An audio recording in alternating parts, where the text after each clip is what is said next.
Shalom Bapak Ibu Saudara Naposo.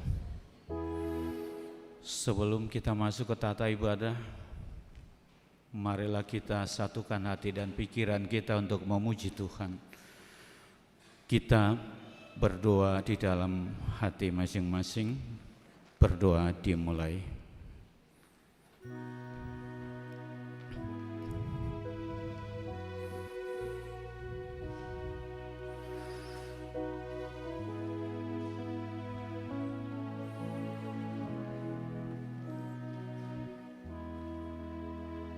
Amin.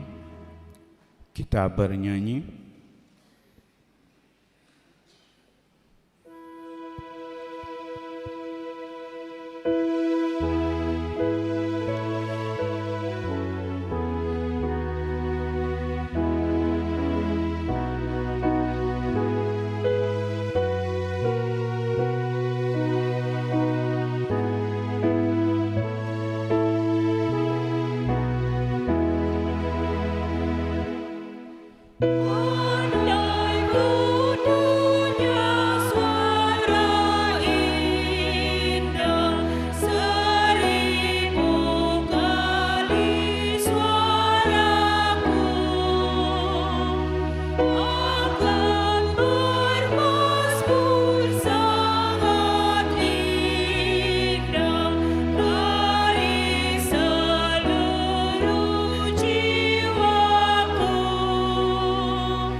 Di dalam nama Allah Bapa dan nama anaknya Tuhan Yesus Kristus dan nama Roh Kudus yang menciptakan langit dan bumi. Amin. Mengucap syukur dengan sukacita kepada Bapa yang melayakkan kamu untuk mendapat bagian dalam apa yang ditentukan untuk orang-orang kudus di dalam kerajaan terang. Ia telah melepaskan kita dari kuasa gelap dan memindahkan kita dalam kerajaan anaknya yang kekasih. Haleluya. Haleluya. Haleluya. Haleluya.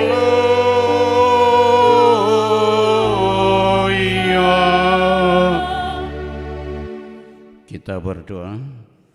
Ya Tuhan Allah Bapa kami yang di surga, Engkau telah memperkenalkan dirimu melalui firman-Mu bahwa Engkau mengasihi kami yaitu dengan memberi pengampunan dosa kepada kami. Perkenalkanlah dirimu kepada kami, supaya kami mengenal Engkau dan kami melakukan kehendak-Mu dengan kuasa Roh Kudus. Amin. Kita bernyanyi.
Hukum Tuhan untuk kebaktian kita pagi hari ini diambil dari titah pertama sampai dengan 4. Kita ikuti bersama-sama. Titah pertama. Akulah Tuhan Allahmu, jangan ada padamu Allah lain di hadapanku. Jangan perbuat bagimu patung yang menyerupai apapun yang ada di langit atau yang ada di bumi atau yang ada di dalam air di bawah bumi untuk disembah atau dituruti. Titah ketiga, jangan menyebut nama Tuhan Allahmu dengan sembarangan, sebab Tuhan akan menghukum orang yang menyia-nyiakan namanya. Titah keempat, ingat dan kuduskanlah hari Sabat. 6 hari lamanya engkau akan bekerja dan melakukan segala pekerjaanmu. Tetapi hari ke-7 adalah hari Sabat Allahmu, maka jangan melakukan sesuatu pekerjaan, engkau atau anakmu laki-laki atau anakmu perempuan, atau hambamu laki-laki atau hambamu perempuan, atau hewanmu, atau orang asing yang berada di tempat kediamanmu. Sebab pada 6 hari lamanya Tuhan menjadikan langit dan bumi, laut dan segala isinya, dan Ia berhenti pada hari yang ke-7. Itulah sebabnya Tuhan memberkati hari Sabat dan menguduskannya. Demikian titah Tuhan. Marilah kita meminta kekuatan dari Tuhan. Ya Tuhan Allah, kuatkanlah kami untuk melakukan yang sesuai dengan hukum-Mu. Amin. Kita bernyanyi.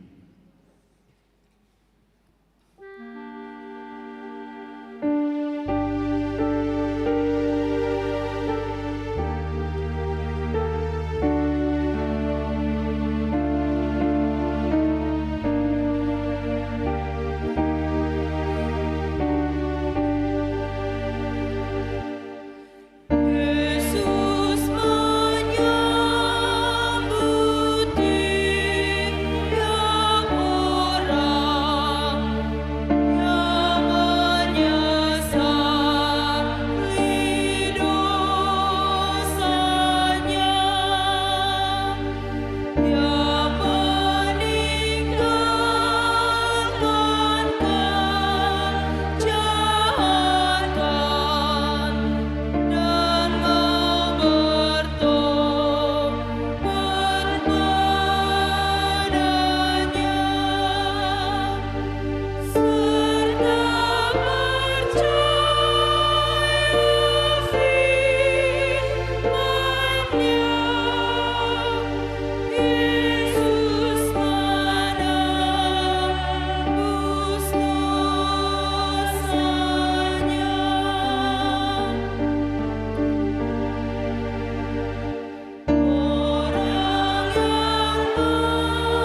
Marilah kita merendahkan diri di hadapan Tuhan untuk mengaku dosa kita. Kita berdoa.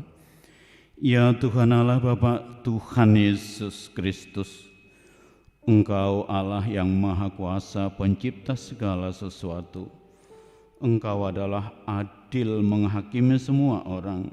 Kami datang ke hadapan-Mu mengaku segala dosa kami yang kami lakukan karena melanggar hukum-Mu, baik melalui perkataan kami yang tidak benar maupun karena nafsu, keinginan duniawi yang selalu mempengaruhi kami.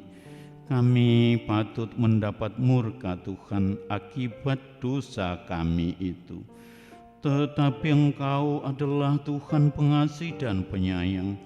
Kasihanilah kami, ampunilah segala dosa-dosa dan kesalahan kami di dalam anak-Mu Tuhan Yesus Kristus.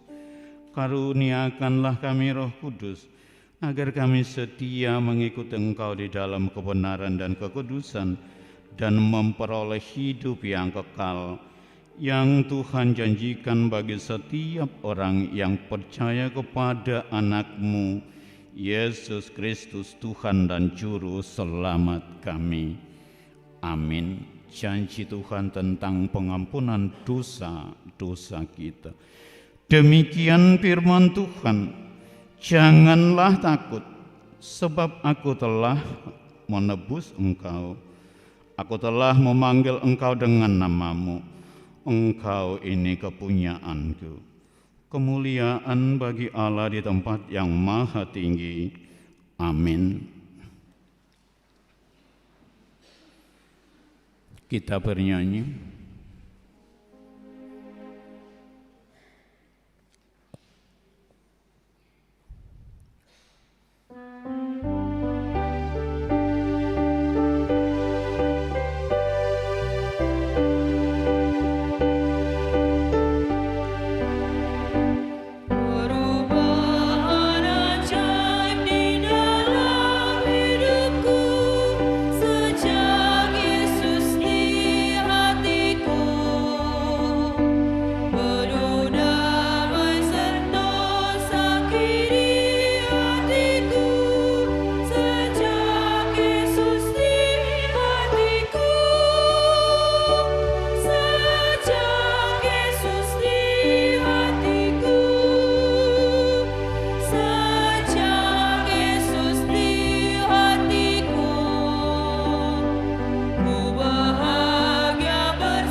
Epistel untuk kebaktian kita pagi hari ini diambil dari Efesus 3, dimulai dari ayat 1 sampai 12. Kita membaca secara responsorial.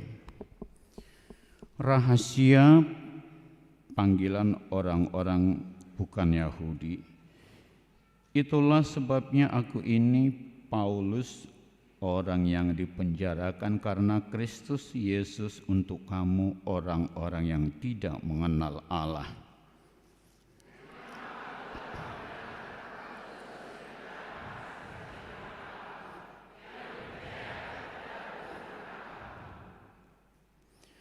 Yaitu bagaimana rahasianya dinyatakan kepadaku dengan wahyu seperti yang telah kutulis di atas dengan singkat.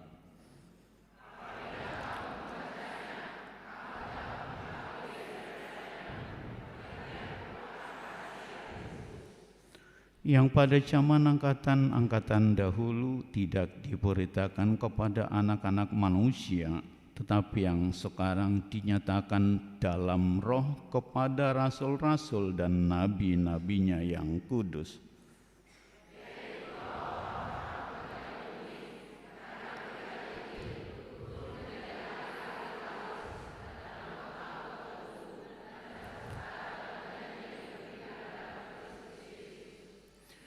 Dari Injil itu aku telah menjadi pelayannya menurut pemberian kasih karunia Allah yang dianugerahkan kepadaku sesuai dengan pengerjaan kuasa-Nya.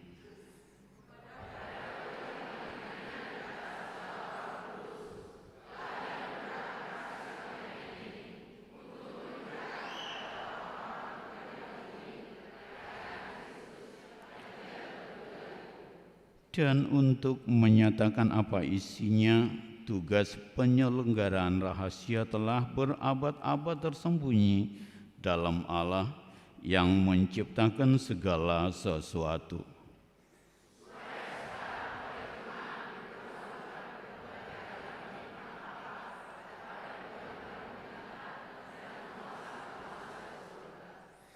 Sesuai dengan maksud abadi yang telah dilaksanakannya dalam Kristus Yesus Tuhan kita.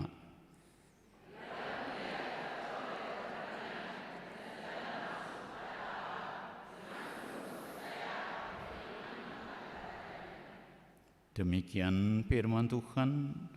Berbahagialah yang mendengar firman Tuhan serta memeliharanya. Amin. Kita bernyanyi.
Marilah kita bersama-sama mengaku iman kepercayaan kita sebagaimana teman-teman seiman di seluruh dunia.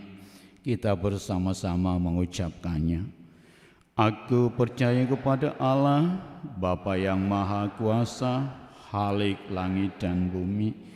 Aku percaya kepada Yesus Kristus, anaknya yang tunggal Tuhan kita, yang dikandung daripada Roh Kudus, lahir dari anak darah Maria, yang menderita sengsara di Pontius Pilatus, disalibkan, mati dan dikuburkan, yang turun ke dalam kerajaan maut, pada hari yang ketiga bangkit pula dari antara orang mati, naik ke surga, duduk di sebelah kanan Allah, Bapa yang Maha Kuasa. Dari sana akan datang kelak untuk menghakimi orang yang hidup dan yang mati. Aku percaya kepada Roh Kudus dan adanya satu gereja yang kudus, persekutuan orang kudus, pengampunan dosa, kebangkitan daging, dan hidup yang kekal. Amin. Kita dengar kor dari Ina Ester dan dilanjutkan dengan Ina Kamis.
Kita dengar warta jemaat.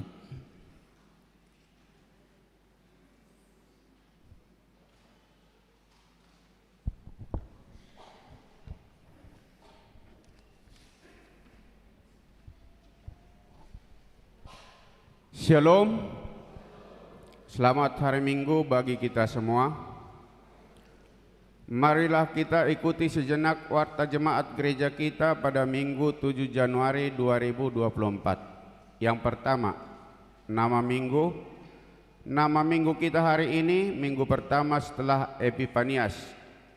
Topik minggu, Allah yang membebaskan. Yang kedua, kelompok KOR di hari Minggu 14 Januari 2024. Pada pukul 7.30, Ina Hana, Ina Deborah, Ama Jeriko, remaja. Di pukul 10, Ina Esther, Ina Kamis, Ama Huria, Ama Salom. Di pukul 17, NHKBP. Yang ketiga, kebaktian sekolah minggu. Ibadah sekolah minggu masuk kembali di hari Minggu tanggal 21 Januari 2024. Yang keempat, amplop pembangunan. Di minggu hari ini kita mengumpulkan persembahan amplop pembangunan. Mari kita sampaikan dengan penuh sukacita.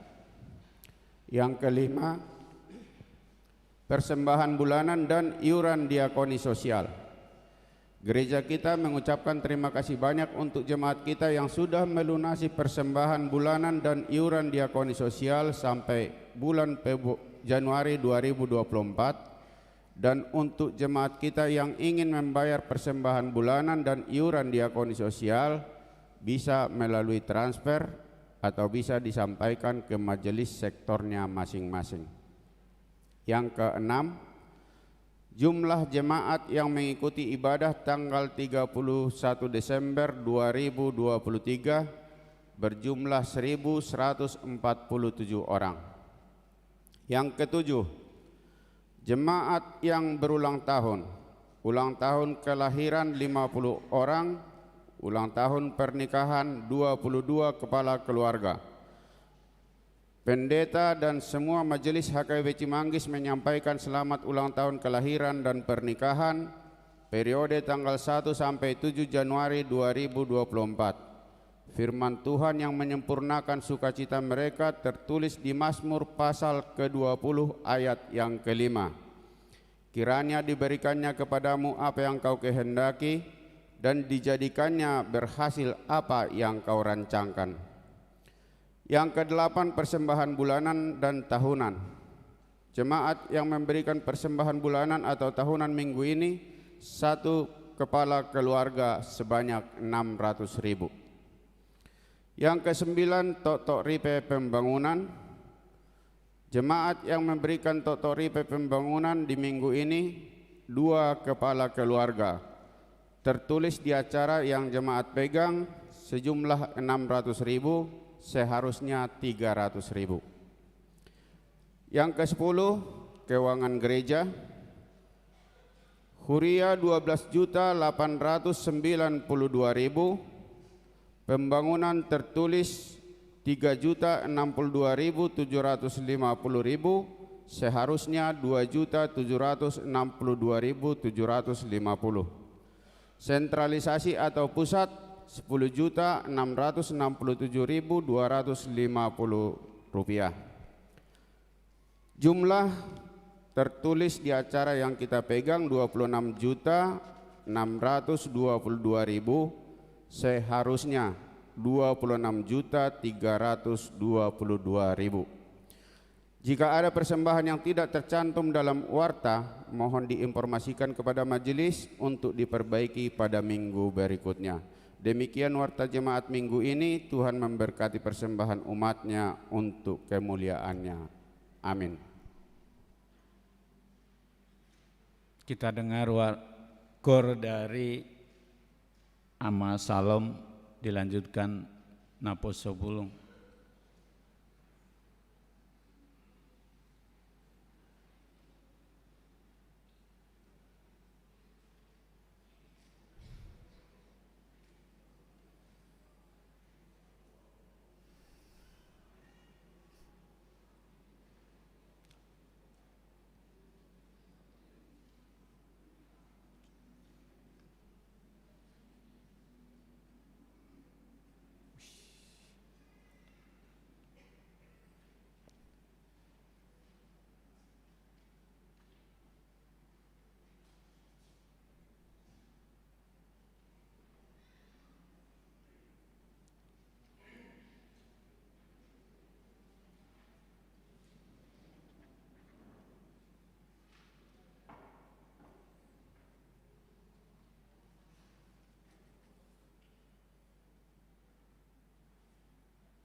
Kita bernyanyi dan mengumpulkan persembahan.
Damai sejahtera Allah yang melampaui segala akal, itulah kiranya yang memelihara hati dan pikiranmu di dalam Kristus Yesus Tuhan kita. Amin. Jemaat yang dikasihi Kristus, marilah kita mendengarkan firman Tuhan yang tertulis di dalam kitab Keluaran pasal 6 ayat 1 sampai dengan ayat 8. Beginilah firman Tuhan. Selanjutnya berfirmanlah Allah kepada Musa, Akulah Tuhan, Aku telah menampakkan diri kepada Abraham, Ishak dan Yakub sebagai Allah yang Maha Kuasa. Tetapi dengan namaku Tuhan, Aku belum menyatakan diri. Bukan saja Aku telah mengadakan perjanjianku dengan mereka untuk memberikan kepada mereka tanah Kanaan, tempat mereka tinggal sebagai orang asing. Tetapi Aku sudah mendengar juga orang-orang Israel yang telah diperbudak oleh orang Mesir, dan Aku ingat kepada perjanjianku. Sebab itu katakanlah kepada orang Israel, Akulah Tuhan, Aku akan membebaskan kamu dari kerja paksa orang Mesir, melepaskan kamu dari perbudakan mereka, dan menebus kamu dengan tangan yang teracung dan dengan hukuman-hukuman yang berat. Aku akan mengangkat kamu menjadi umatku, dan Aku akan menjadi Allahmu, supaya kamu mengetahui bahwa Akulah Tuhan Allahmu yang membebaskan kamu dari kerja paksa orang Mesir. Dan Aku akan membawa kamu ke negeri yang dengan sumpah telah Kujanjikan memberikannya kepada Abraham, Ishak dan Yakub. Dan Aku akan memberikannya kepadamu untuk menjadi milikmu. Akulah Tuhan. Lalu Musa mengatakan demikian kepada orang Israel, tetapi mereka tidak mendengarkan Musa karena mereka putus asa dan karena perbudakan yang berat itu. Sampai di sana pembacaan firman Tuhan. Jemaat yang dikasihi oleh Tuhan Yesus Kristus, hari ini 7 hari kita mengawali tahun 2024 ini. Apakah ada di antara kita karena keterbatasan kehidupan atau pribadi kita sudah mengalami atau menghadapi masalah, kesulitan di 7 hari pertama di tahun ini? Adakah di antara kita yang sudah mendapatkan kegagalan di dalam 7 hari pertama di tahun 2024 ini? Pada hari Jumat yang lalu, dalam sebuah kunjungan kasih kepada jemaat kita yang pulang dari rumah sakit, beliau mengatakan begini, Amang oddo sahitu om muse. Jadi dia daftarkan penyakitnya hasil diagnosa dokter. Lalu dia mengatakan begini, padahal ringgas dawa mang di tahun 2022 merpungu doh marminggu. Kalimat terakhir ini hendak menunjukkan dia mengatakan Tuhan, atau melalui saya dia sampaikan, Amang, saya sudah belajar menaati atau mengikuti kehendak Tuhan dalam kehidupanku. Kenapa masalah atau penyakit ini datang ke tubuhku? Bapak, Ibu, saudara-saudari yang dikasihi Kristus, jikalau ada di antara kita yang mengalami perihal yang sama dengan itu, hari ini firman Tuhan mau mengatakan, kamu tidak sendirian. Jikalau kau mengalami kegagalan masih di awal tahun ini, kesulitan, masalah, penyakit di awal tahun ini, kamu tidak sendirian. Karena Musa, tokoh Alkitab yang terkenal itu, seorang pemimpin yang hebat itu pun pernah diceritakan dalam Alkitab di awal-awal pemanggilan dan perutusannya. Dia mengalami kegagalan. Dia tidak berhasil dalam pekerjaannya. Itu yang dicantumkan dalam Keluaran 6 yang sudah kita baca tadi.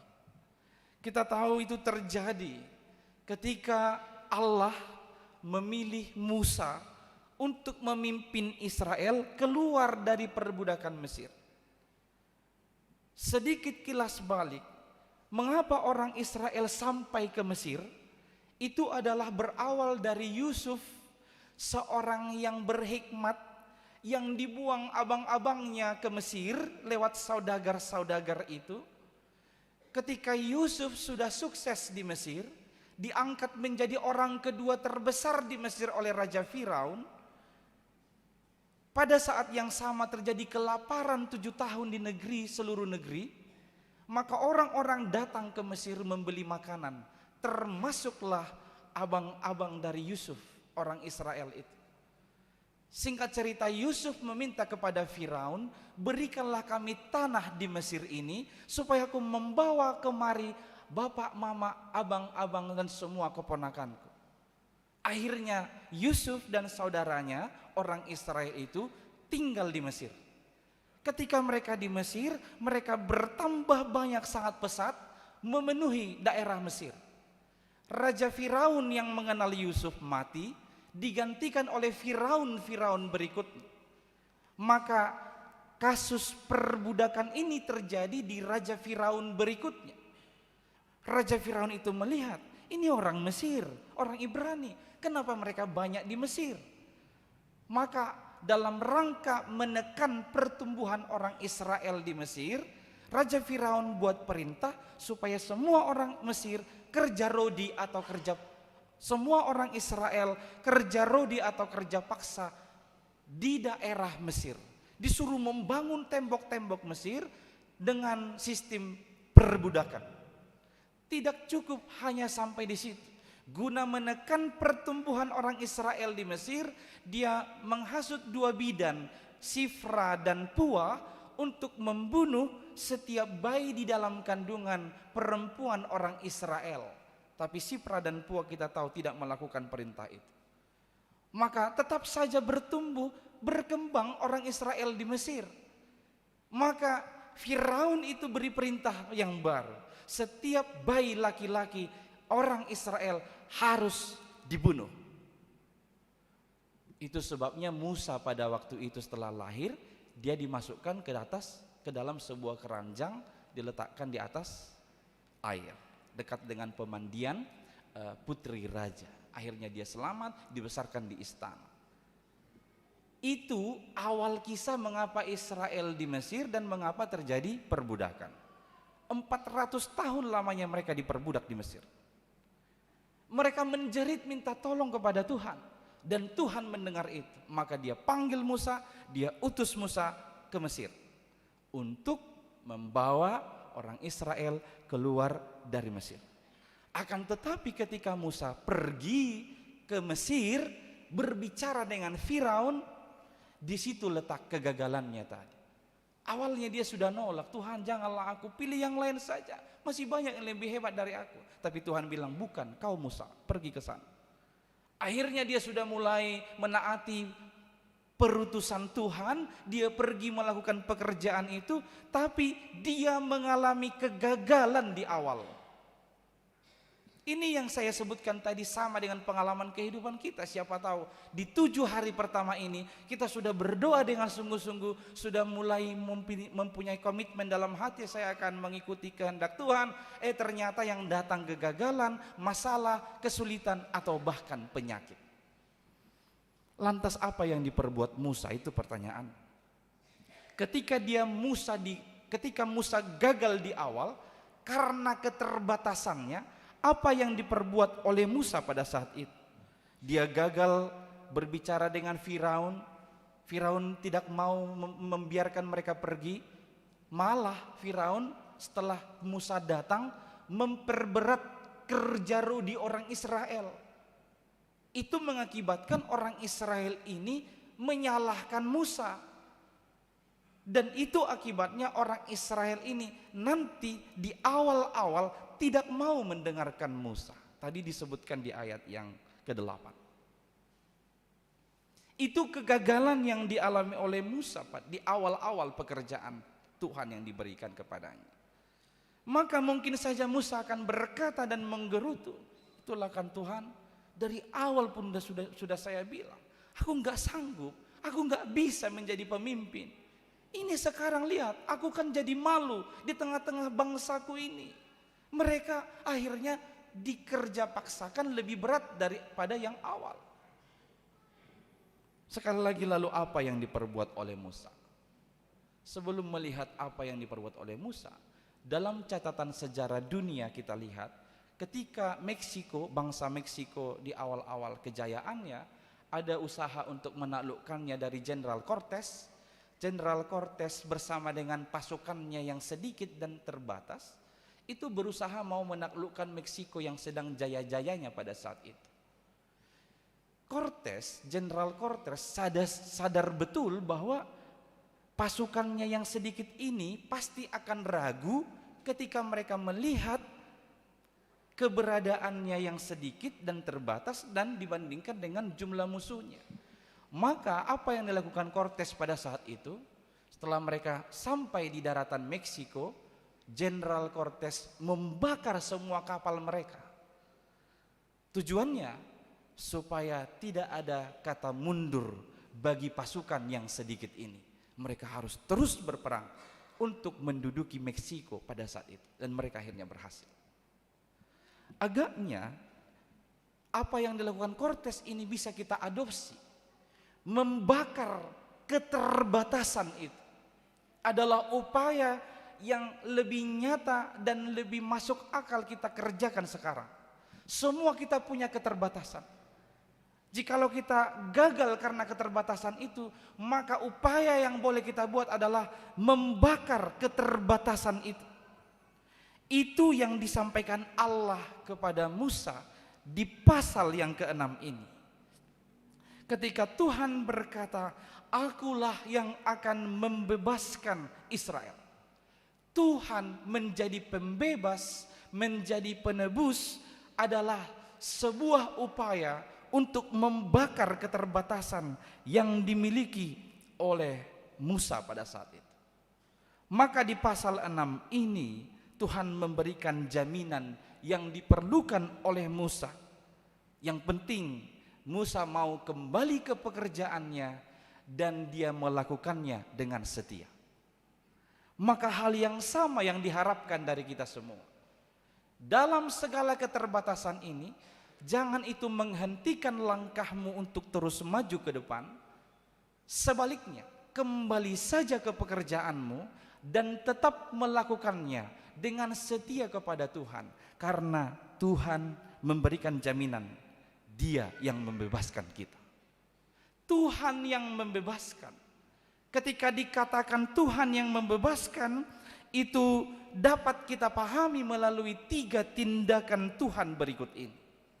Yang pertama, kalau disebut Tuhan membebaskan, itu memiliki, maka kamu akan tetap menjadi orang yang gagal sampai selama-lamanya. Sebaliknya, kembalilah kepada panggilanmu, lakukan pekerjaanmu dengan setia kepada Tuhan. Dia yang akan membebaskanmu. Dia senantiasa memperkenalkan dirinya, mendengarkan terus erangan dan jeritan kita, dan ingat akan janji-janjinya. Amin. Kita berdoa. Syukur bagimu ya Allah, 1 minggu pertama boleh kami lalui di tahun 2024 ini. Terima kasih atas penyertaan. Tuhan, jikalau dari antara kami ada yang mengalami kesulitan, masalah, penyakit, kegagalan di awal tahun 7 hari pertama ini, tolonglah kami supaya kami tidak menyerah, tidak berputus asa. Tapi biarlah kami tetap melangkah, melakukan panggilan kami, pekerjaan kami, melakukannya dengan setia kepadamu. Tuhan, kami percaya Engkau adalah Allah yang membebaskan, yang senantiasa memperkenalkan dirimu sebagai Allah yang maha kuasa, Allah yang El Shaddai. Tuhan, apa yang tidak mungkin bagi kami, karena segala keterbatasan kami itu mungkin bagimu, sebab bagimu tidak ada yang mustahil. Tuhan, kami mau senantiasa berseru, menjerit, minta tolong kepadamu, karena Engkau adalah Allah yang senantiasa mau mendengar setiap jeritan umat-Mu. Kami mau berpegang pada janji-janji-Mu, karena Engkau adalah Allah yang senantiasa ingat atas seluruh janji-janji-Mu. Tuhan, kami mau berjalan bersama-sama dengan Engkau. Kuatkan kami dalam setiap langkah kehidupan ini. Kami bersyukur atas rahmat pengasihan-Mu bagi seluruh umat-Mu. Berkatilah mereka, mulai dari anak-anak hingga orang tua, anak-anak dan remaja Naposo Bulung dalam proses pertumbuhannya. Sertai, berkati, kiranya mereka berkenan di dalam kehendak-Mu. Tuhan Allah, kami juga berdoa untuk seluruh orang tua. Anugerahkan hikmat, kekuatan, umur panjang, rezeki atas segala pekerjaan mereka, supaya mereka semakin berhikmat memimpin keluarga masing-masing. Kau tambahkan cinta antara suami dan istri, antara orang tua dan anak, anak dan orang tua dan sanak saudara. Biarlah kami hidup sesuai dengan tuntunan firman-Mu di dalam 1 tahun ini. Hai, dalam nama anak-Mu Yesus Kristus kami mau menyerahkan hidup kami. Amin. Kita bernyanyi sembari menyerahkan persembahan kedua dan amplop pembangunan.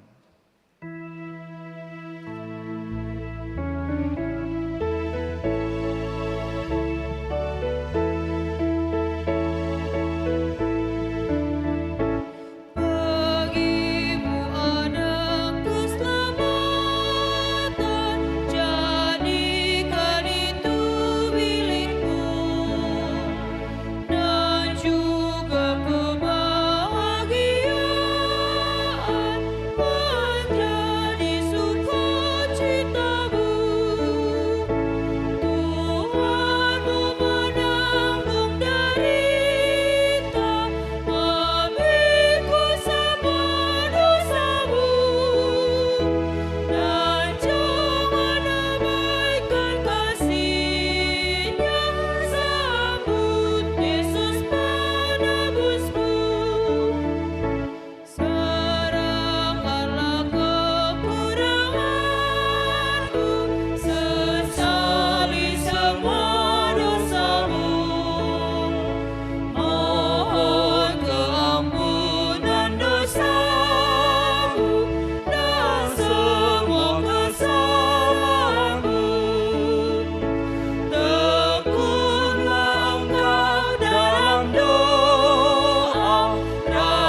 Marilah kita berdoa untuk menyerahkan persembahan kita kepada Tuhan. Ya Allah, Bapa kami yang di surga, kami mengaku bahwa Tuhan adalah sumber dari segala karunia yang melimpah dalam kehidupan kami masing-masing. Sebahagian daripada karunia itu kami serahkan kembali sebagai persembahan kepada Tuhan. Terimalah dan berkatilah persembahan umat-Mu ini, agar dapat kami pergunakan untuk pekerjaan dan pelayanan kerajaan Tuhan di dunia ini. Bukalah hati kami untuk mengenal betapa banyak berkat dan karunia yang kami peroleh dari Tuhan, supaya kami senantiasa bersyukur kepadamu di dalam nama Yesus Kristus Tuhan kami. Amin. Tuhan karuniamu, roh dan jiwaku semua, nyawa juga hidupku, harta milikku semua, ku serahkan padamu untuk selama-lamanya. Ya Tuhan Allah, Bapa dari segala terang, sumber dari segala anugerah yang maha sempurna, kami bersyukur karena Engkau menyatakan kasih dan pengasihan-Mu dalam anak-Mu Tuhan Yesus Kristus yang menjadi manusia untuk menyelamatkan dan menebus kami. Kami merasakan kasih-Mu yang tidak dapat diukur panjang dan lebarnya, tidak terselami dalamnya, dan tidak terhingga tingginya. Kami memuji nama-Mu atas terbitnya terang Injil-Mu, sehingga kami dapat hidup dalam pengasihan-Mu. Kasihani dan terangilah hati kami di dalam Roh Kudus, agar kami dapat melihat kebesaran-Mu dan terang yang datang daripada-Mu. Bawalah kami kepada anak-Mu sebagai upah penderitaan dan kesengsaraannya, yang menyelamatkan kami sehingga kami berhenti berbuat dosa, tetapi setia beribadah sebagai pertanda terima kasih kami. Ketuklah hati jemaat-Mu agar rela mengorbankan hati dan miliknya sebagai kurban persembahan bagi anak-Mu Tuhan Yesus Tuhan kami. Nyatakanlah berita Injil kepada orang penyembah berhala dan yang belum mengenal-Mu, agar mereka datang kepada terang yang telah terbit itu. Berilah hamba-hamba-Mu sukacita, agar berita kesukaan cepat tersebar ke seluruh negeri di dunia ini. Berilah hikmat kebijaksanaan kepada pemerintah kami dan seluruh aparatnya, agar mereka turut serta melapangkan jalan berita Injil. Kiranya kami bersama mereka tunduk dan taat kepada perintah anak-Mu Tuhan Yesus Tuhan kami. Amin. Bapa kami yang di surga, dikuduskanlah nama-Mu, datanglah kerajaan-Mu, jadilah kehendak-Mu di bumi seperti di surga. Berikanlah kami pada hari ini makanan kami yang secukupnya, dan ampunilah kami akan kesalahan kami, seperti kami juga telah mengampuni orang yang bersalah kepada kami. Dan janganlah membawa kami ke dalam pencobaan, tetapi lepaskanlah kami daripada yang jahat. Karena Engkau punya kerajaan dan kekuasaan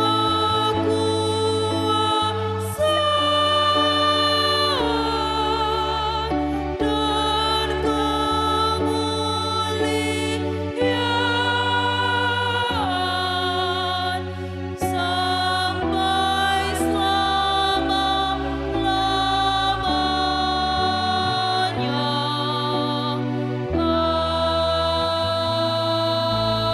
Amin.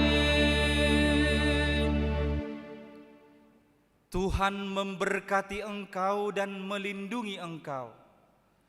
Tuhan menyinari engkau dengan wajah-Nya dan memberi engkau kasih karunia. Tuhan menghadapkan wajah-Nya kepadamu dan memberi engkau damai sejahtera. Amin.